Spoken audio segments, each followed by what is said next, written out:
आला आला आला आला, बॉम्ब आला, बॉम्ब आला, हे बघ इकडून आला, हे बघ इकडून आला, हे बघ तिकडून आला. आणि हेच चालू आहे,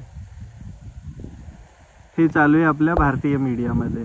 लोकशाहीचा चौथा स्तंभ म्हणून ओळखल्या जातं, लोकशाहीच्या कणा म्हणून ओळखल्या जातं आपल्या मीडियाला.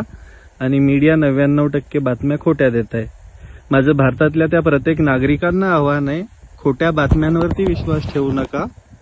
कारण की मीडियांना त्यांचा TRP महत्वाचा आहे आणि त्याच्यासाठी व्ह्यूजसाठी ते काहीही करू, कोणत्याही थराला जाऊ शकतात. 99% बातम्या खोट्या देत आहेत आणि 1% बातम्या खऱ्या देत आहेत. तुम्हाला जर खरंच ऐकायचे, खरंच बघायचे, तर भारत सरकारच्या सगळ्या हँडल्सवरती ऍक्टिव्हेट राहा किंवा फॉलो करून ठेवा. आणि दुसरी गोष्ट, जेव्हा जेव्हा परराष्ट्र मंत्रालय पत्रकार परिषद घेऊन माहिती देईल त्यावेळेसच विश्वास ठेवा.